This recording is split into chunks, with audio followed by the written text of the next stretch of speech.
Welcome to the Autism Action Update. I'm your host, Assemblyman Angelo Santa Barbara.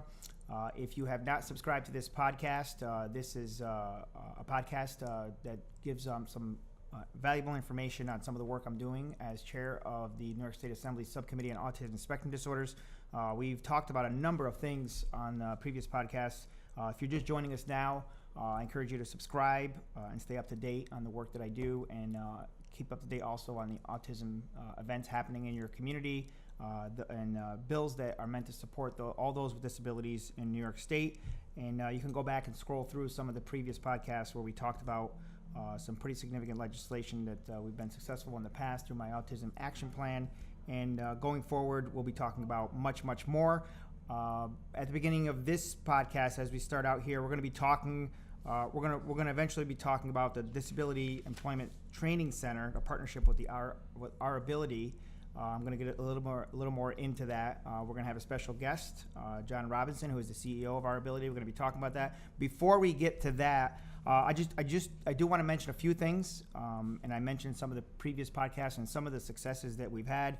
Project Lifesaver is something we have not talked about on this podcast yet, but I do want to mention that is available out there. I know it is in Schenectady and Montgomery counties, also in Albany County, and a number of other counties across the state of New York. It's a very valuable tool. It helps law enforcement find people that have a tendency to wander. If they were to wander off, sometimes kids with autism, I know my son Michael sometimes tends to wander if he needs to go to the bathroom or something, or something happens, he may wander off if you don't stay really close. So there's this particular tool is very helpful for those with autism spectrum disorder, also those with Alzheimer's, because what it does is it reduces the search. If someone is lost, if someone, whether it's in an amusement park, in an airport, wherever the case may be, law enforcement can activate a specialized bracelet with an individual frequency for that individual that reduces the search for a missing person from days and weeks down to minutes. And they're able to do that successfully. There's a number of success stories. We're going to be bringing in some of the local law enforcement here in Schenectady County to talk about this on a later podcast, but I wanted to mention that this is available. It's a discreet bracelet. It fits on your wrist or your ankle. It can be put into the clothing if my son doesn't like to wear bracelets and things like that, but it can also be put into the clothing. And again, when it's activated, it gives you peace of mind because police and law enforcement are able to, with just a few officers and this specialized device, they're able to track that person and recover them safely within minutes. It's a really a successful program. If you want to know more about that, or you want to find out how you can get one, you can contact your local county sheriff's department, or you can contact my office, 518-382-2491. I want to recap also the Autism Disability ID Card program we launched less than 2 months ago. More than 7,000 cards have been issued.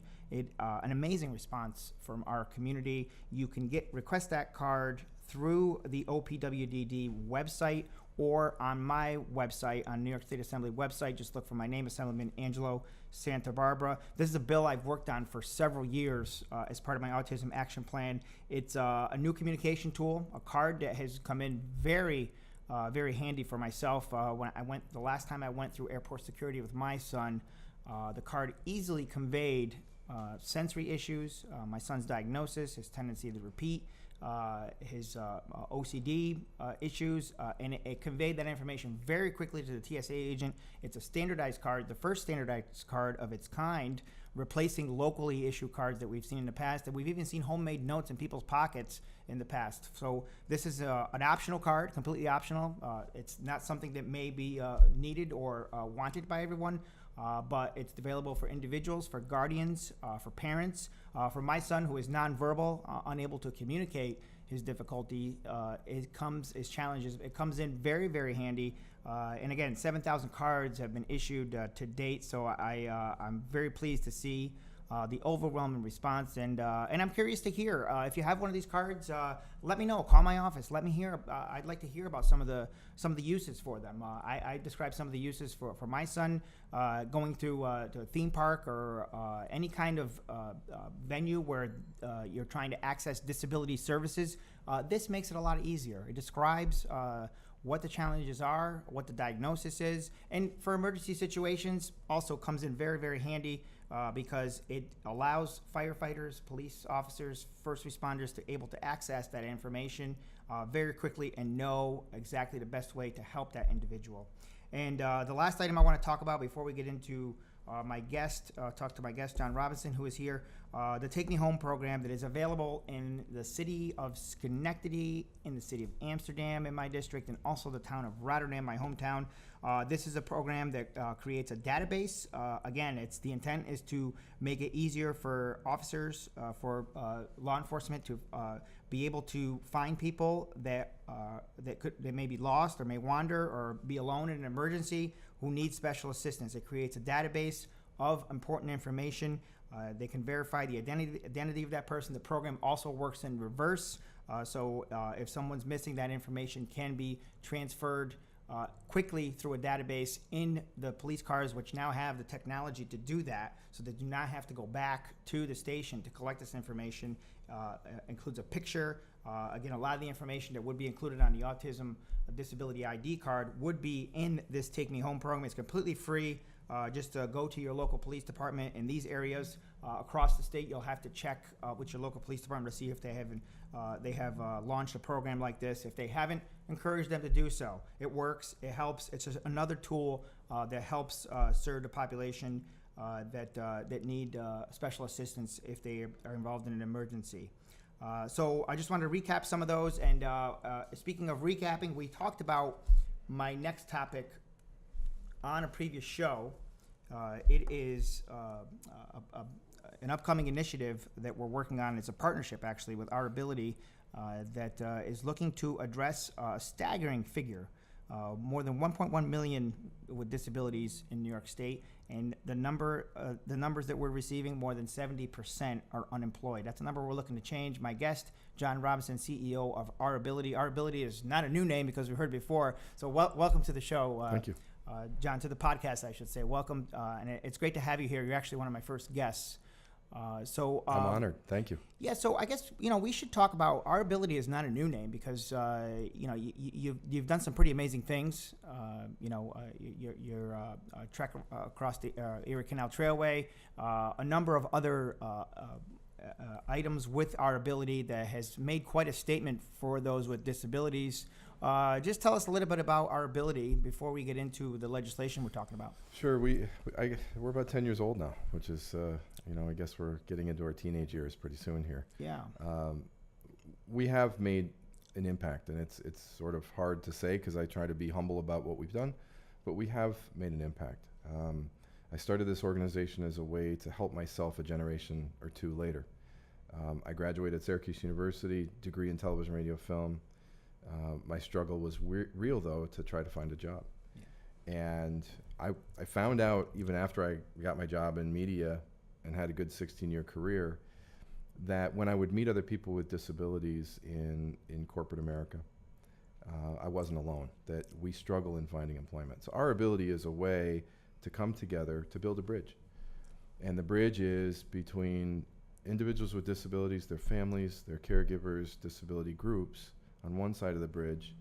Crossing the bridge is corporate America, companies, large and small, interested in finding good people to work.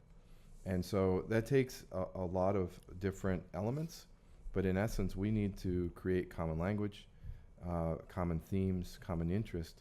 And the common interest here in New York State is exactly what you said.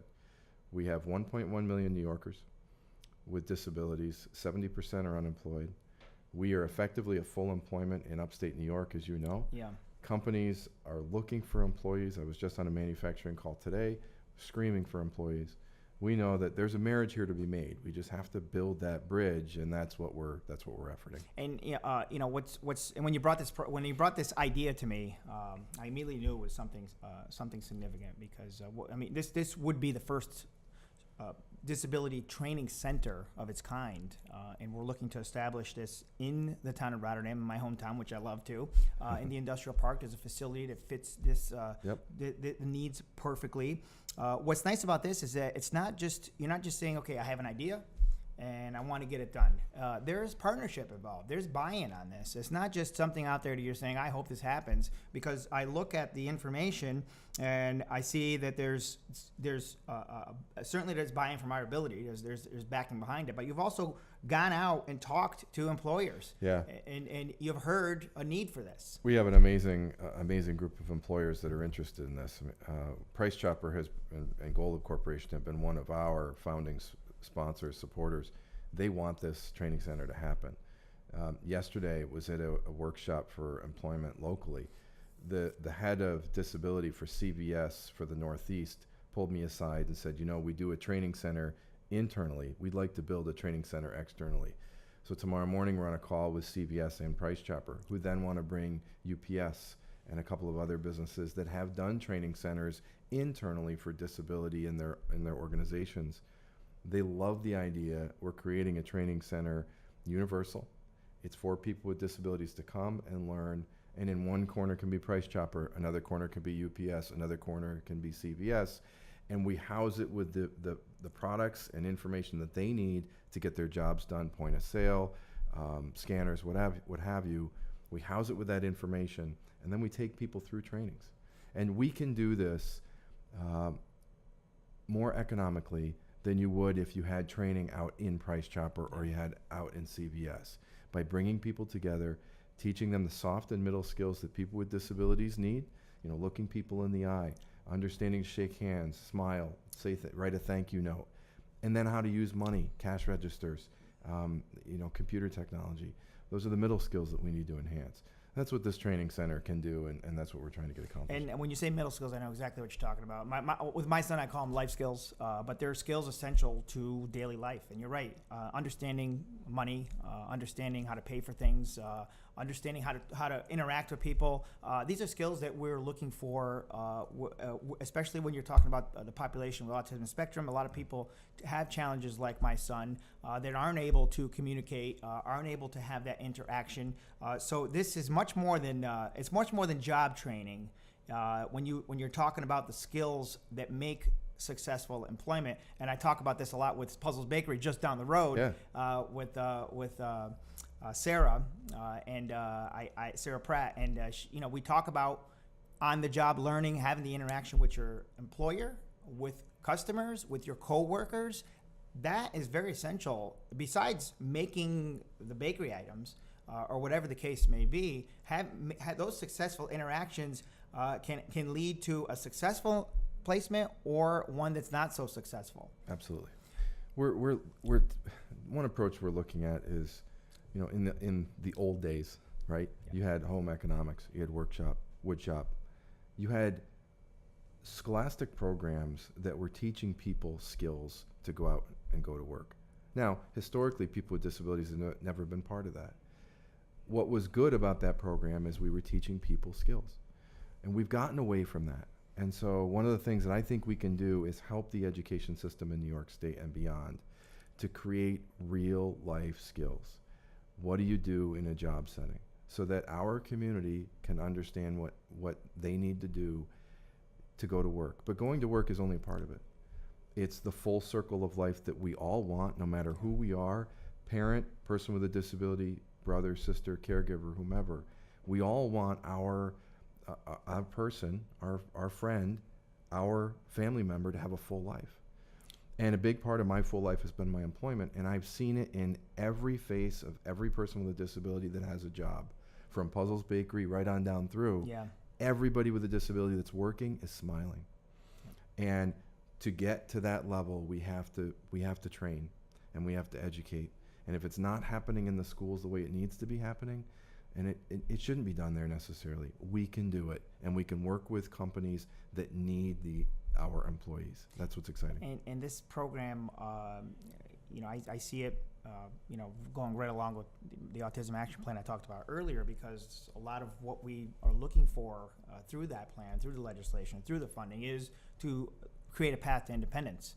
And programs like the programs work with this. Earning a paycheck is a big part of independence. Having employment is a big part of independence. So when we look at programs that are trying to help people with more opportunities, certainly a big part of independence is being able to be trained and being able to have employment. And a lot of things come to mind. A lot of past bills come to mind. Even the communication tools that we talked about are important. Whether you're traveling to work, or whether you're trying to communicate with someone, the communication tools and everything that we've talked about, Absolutely. some of the items we talked about in the beginning of the show, and even more, are important. But when you look at it full circle, employment is a big part. Earning a paycheck, being able to have a bank account, being able to buy things for yourself, being able to care for yourself, Yep. all very, very important. Now, we're going to talk about the businesses that are involved in this, but before we do that, this is a classroom setting. Let's talk about the structure of the training center. You're bringing people into a classroom setting that are looking for employment, but the relationship with the businesses is they're sort of saying, hey, we need this many jobs for people with this many people with these type of skills. Right. And then from there, now the training center goes into action, right? Yeah. So if you look at our jobs board on our website, we have 36 members. We have 52,000 openings in jobs in New York State alone. That's a big number just from 36 businesses. So those businesses need to fill those roles. So let's take the training center and let's talk about UPS and CVS and Price Chopper. They have thousands of jobs. So they want to work with us to house places or rooms in the training center where they talk about their process, their openings, their systems. If we can bring people in there and train people on those systems, processes, and jobs, and then have the company come in and work with candidates, then that is a faster process to employment than it exists today, especially in the disability community. I've seen it happen repeatedly. We do higher advantage days with Price Chopper right now, so it's this model, but it's inside specific stores. So we're at the mercy of the size of the break room, which is where we take this 2-hour training program. And I watch it, and just this week we were down in Oneonta. We had 8 people. Now, if it's here in the capital region, it's 28 people, but we had 8 people. When everybody's talking about employment and their skills, they're smiling, they're wondering what's going on, they're engaged with the stores about what the jobs are out there, and they see themselves in those roles. At the end of the 2 hours, 3 hours, 4 hours, whatever it is, they want to apply. They want to go to work. They want to go back and fill out their application. They want to call. Just this week, we've had 2 emails out of the 8 saying, thank you very much. We look forward to applying for jobs. So they're getting it. But what we need to do is to bring this in, bring some control in a little bit, and become the place where the 1.1 million New Yorkers and sort of the percentage that's here in the capital region know to come to us. You know, if people with autism know about what you're doing, they know about the Autism Society. People with developmental disabilities certainly know about the ARCs, and they know about Living Resources. People who are blind understand Commission for the Blind. If you're deaf, you know about NTID out in Rochester. What we want to be known for is employment. And employment means a lot of things to a lot of people. Sure does. If you have a PhD and you're paraplegic and you're in a wheelchair, great. We can help you with high-end corporate America, and they can wear a necktie. But you know what? The reality is 70% of people with disabilities are in the IDD space. That's who we need to help the most. And we've got to do it in a new way. Maybe this way isn't the be-all and end-all. I'm sure we're going to learn a lot. I'm sure we're going to make mistakes. But what I know is true. What has been done in the past is not working. And that's why you do what you do, and that's why we're doing what we're doing. And you mentioned Price Chopper, you mentioned CVS. The Our Ability Alliance, I guess, is what we're calling this business conglomerate that are partnering up to be a part of this. There's some big names in here. Yeah. I'm looking at the list. Rivers Casino right down the road here. We look at you mentioned Price Chopper, CVS, M&T Bank, Key Bank, Enterprise Rental Car. These are not these are big companies that hire a lot of people. Yeah. So last time I checked, we had 30 plus businesses. I'm sure you've worked to get more to build this alliance, but we're talking about a significant part of the business community that's looking for employment that really think this is a great idea. It's not just something that, they're saying, okay, maybe we'll do it, maybe we won't. They're in on this. Yeah, they're in on this, and they're in on this because it's economic to them. They can't fill jobs. They want to mirror the community and how the community looks, and they understand there are more people with disabilities in the community than ever before, and they're trying to fill those roles. And what we do is we come in and say, okay, we understand your process. We understand you've got job openings, like I said, the 52,000 job openings that we've got now just with 36 businesses. Then we turn it around and say, by the way, there's a business case. And here's the business case for hiring people with disabilities. When you hire and train a person with a disability for a job, that person with a disability is going to stay 7 times longer in that role. That is less training costs, more retention, more profit to the bottom line. That's a huge number when you talk to a business. And oh, by the way, here's another economic stat. People with disabilities and their families, their direct families, like you, in the United States of America, have $1 trillion in buying power. Now, we are the #1 economic buying power diversity category, and yet we're the quietest, we're the meekest, and we're the most unemployed. Now, imagine if we hire more people and that 70% becomes 60%. There's an economic impact to a key bank or M&T Bank or whomever we mentioned before, because they're marketing to people with disabilities. And the greatest example I have there is Xbox, is Microsoft. You noticed on the Super Bowl this last year, Microsoft spent a lot of money to have an Xbox ad with a child with a disability who can play with his friends. That's one small segment of disability, but they are targeting the disability community. And what's nice is we're working with Microsoft moving forward in some of our processes with this training center. And it's great to hear, and I know this is something that's truly going to have a significant impact.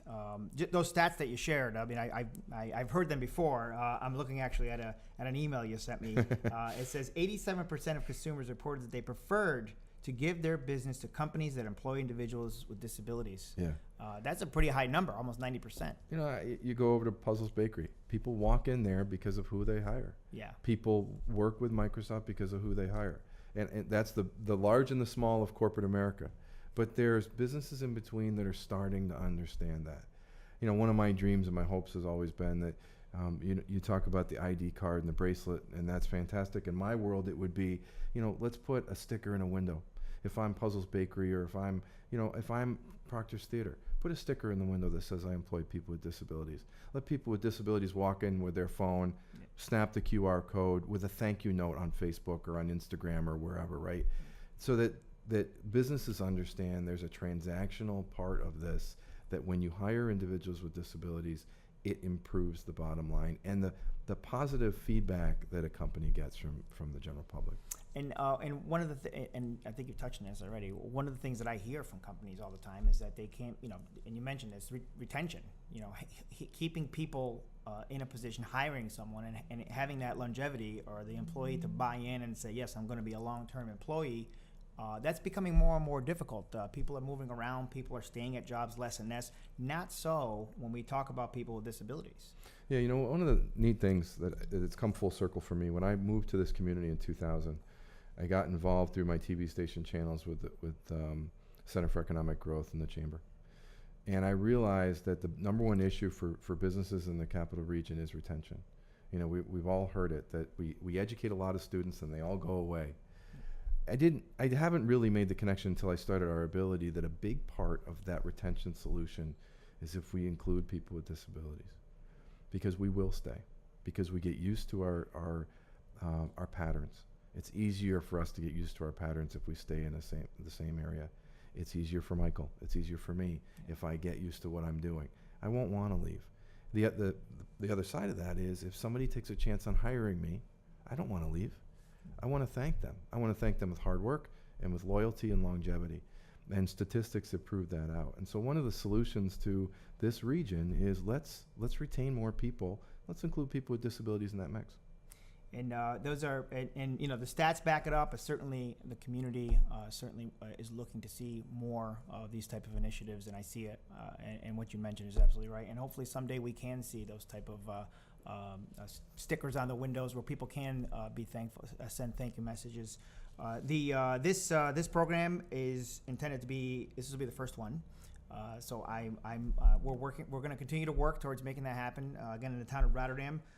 This is going to be a unique model that we just talked about with the components that we just talked about, but it's also the goal is not to just keep it here in Rotterdam. This is sort of a pilot program, right? Because we want this available across the state, and who knows, maybe someday across the country. Yeah, we do a lot of work. Obviously, we're statewide, so we do a lot of work in Western New York. We do a lot of work south of here in Central New York, and we're lucky in some ways that we have the state capital here, so we have a little bit of a flat economic situation.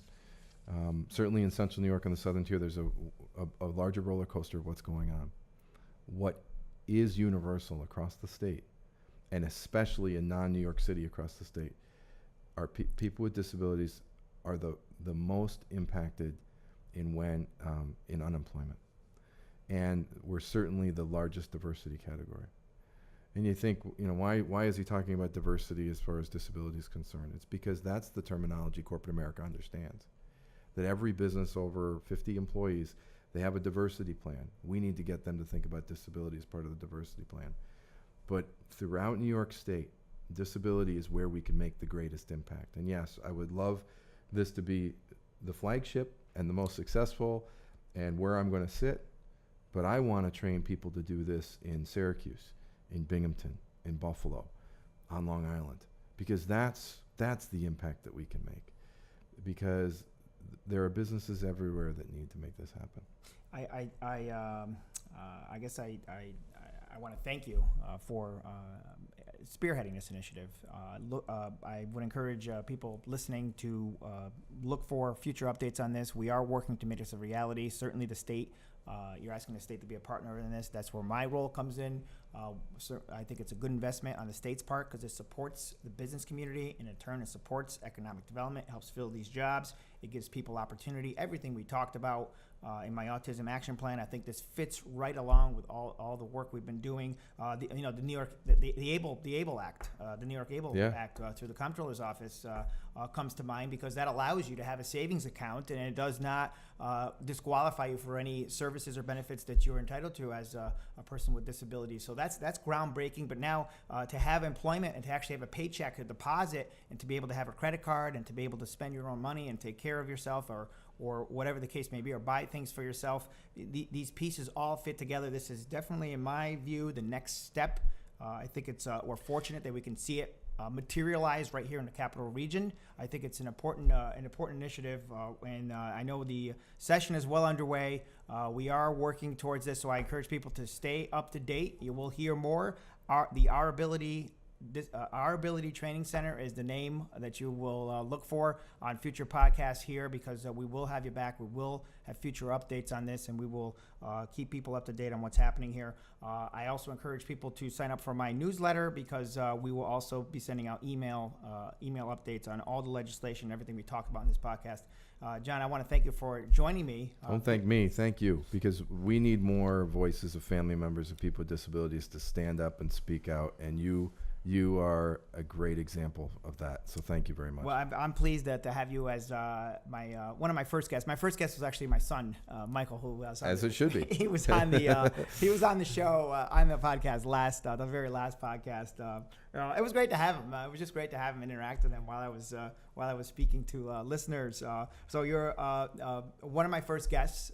So I'm pleased that and it's a topic that's important and needs to be discussed. So I appreciate all your input and helping get the word out. Join us again here on the very next podcast, where we're going to be talking about something again we've talked about with a bill that passed a few years ago that created New York State's first Autism Spectrum Disorders Advisory Board. They are seeking your input. They want to hear from you. This board is tasked with updating the statewide Autism Action Plan that we talked about. I'm hoping Our Ability Training Center will become part of that plan, and I'm almost confident that it will. But they're seeking your input. They want to hear from all of you out there. They want to hear about your interactions in the community, how we can make things better, because they're tasked with delivering a report to every single legislator, all the decision makers, so that they have the latest information when they're making decisions on legislation and funding. Very next podcast, we're going to be talking about that and how you can participate, give your input, whether it's attending a hearing or different ways you can have your voice heard on this issue. But for now, we are going to sign off, and you'll hear from me again soon. Thank you for joining us again.